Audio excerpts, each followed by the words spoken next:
I'm sorry. July 28, 2021 చూడండి sir Times of India తెలంగాణ's farmer suicide rate dips center says lowest in the country భారతదేశంలోనే అత్యల్పంగా రైతుల ఆత్మహత్యలు నమోదవుతున్న రాష్ట్రం ఏది ఎందుకైంది అధ్యక్ష ఎందుకు ఆత్మహత్యలు తగ్గినాయి ఏ కారణం చేత తగ్గినాయి అధ్యక్ష ఒకటే ఒక కారణం అధ్యక్ష ఎందుకంటే కేసీఆర్ గారి ప్రభుత్వం వచ్చిన తర్వాత అధ్యక్ష మంత్రులు రన్నింగ్ కామెంటరీ చేయడం సబబు కాదు అధ్యక్ష వారిని నేను కోరేది కేసీఆర్ గారి హయాంలో ఎట్లా ఉండే కాంగ్రెస్ వచ్చిన తర్వాత ఎట్లుందంటే అధ్యక్ష 7 నెలల కాంగ్రెస్ ఏలికలో వ్యవసాయం అంటే సంక్షోభం కాంగ్రెస్ రాగానే కరెంటు కోతలు కాంగ్రెస్ రాగానే సాగునీళ్లు కట్టు పంటలు ఎండుడు కాంగ్రెస్ రాగానే టైంకు రైతు బంధు కూడా కట్ అయిపోయింది అధ్యక్ష 10 ఏళ్లు జరిగిన ఆగిన అన్నదాతల ఆత్మహత్యలు ఈ రోజు మళ్ళీ తిరిగి ప్రారంభమైనాయి నేను ఊరికే చెప్పట్లేదు సార్ నేను ఊరికే ఏదో మాట కోసం మాటగా చెప్పట్లేదు సార్ నేను రిపోర్ట్ కూడా తీసుకొని వచ్చిన సార్ నేను గౌరవనీయులైన డిప్యూటీ సీఎం గారు కూడా పంపుతా ఉన్నా గతంలో ప్రతిపక్ష నాయకుడు మాట్లాడుతూ రైతులు ఆత్మహత్యలు చేసుకుంటున్నారంటే లిస్టు పంపండి నేను చేస్తాను వారికి న్యాయం చేస్తానని ముఖ్యమంత్రి గారు అన్నారు సార్ ఇది లిస్టు మొత్తంగా ఇప్పటి వరకు ఈ రాష్ట్రంలో కాంగ్రెస్ ప్రభుత్వం వచ్చిన తర్వాత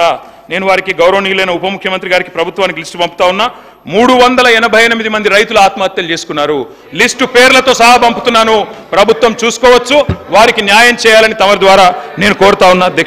అధ్యక్ష 10 ఏళ్లు లేని సాగునీటి కష్టాలు ఎందుకు మొదలైనాయి అధ్యక్ష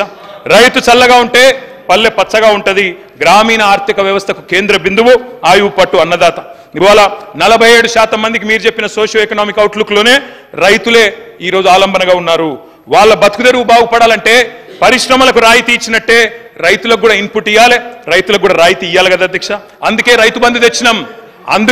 బంధు తెచ్చినాం దయచేసి దానిలో కూడా అపసవ్యపు మాటలు మాట్లాడి దాన్ని కూడా కోతబెట్టే ప్రయత్నం ఏదో చేస్తున్నారో అది కరెక్ట్ కాదు ఉమ్మడి రాష్ట్రంలో కరెంటు లేక సాగునీళ్లు లేక బోర్లు వేసి బోర్ల పడి ఆనాడు పంటలు పండక అప్పులు తీర్చలేక రైతులు ఆత్మహత్య చేసుకుంటేనే తెలంగాణ కోరినాం అందరం కలిసే కోరినాం తద్వారా అల్టిమేట్గా తెలంగాణ వచ్చింది కానీ ఇవాళ మళ్ళొక్కసారి వ్యవసాయం సంక్షోభంలో మునిగే పరిస్థితి వచ్చింది రైతు వెన్ను విరుగుతోంది పల్లె కన్నీరు పెట్టే పరిస్థితి వచ్చింది కళ్ళంలో ధాన్యం లేదు కళ్ళల్లో ధైర్యం లేదు చిన్న పెద్ద రైతు అనే తేడా లేకుండా 20-30 ఎకరాలున్న రైతులు కూడా బతుకుదెరువు కోసం పట్టణాలకు వలస వచ్చిన మాట వాస్తవం కాదా ఇది గౌరవ ఉప ముఖ్యమంత్రి గారికి తెలీదా ఆ పరిస్థితిలో వ్యవసాయాన్ని స్థిరీకరించాలని చెప్పి రైతుకు భరోసా ఇవ్వాలని చెప్పి తెచ్చిన పథకమే రైతు బంధు పథకం అధ్యక్ష 198% మీరిచ్చిన సోషియో ఎకనామిక్ అవుట్లుక్ ప్రకారమే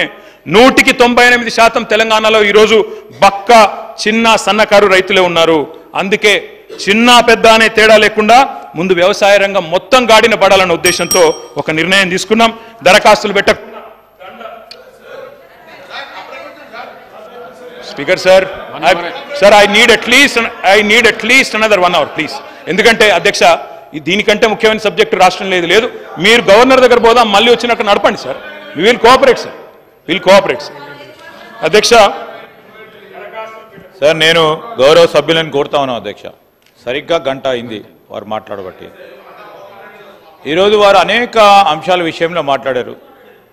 అన్ని విషయాలు కూడా మాట్లాడారు సార్ సత్యదూరమైనవి కూడా అన్ని చెప్పుకుంటూ వస్తూ ఉన్నారు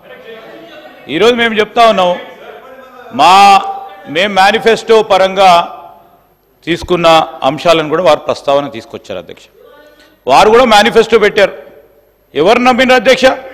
మేము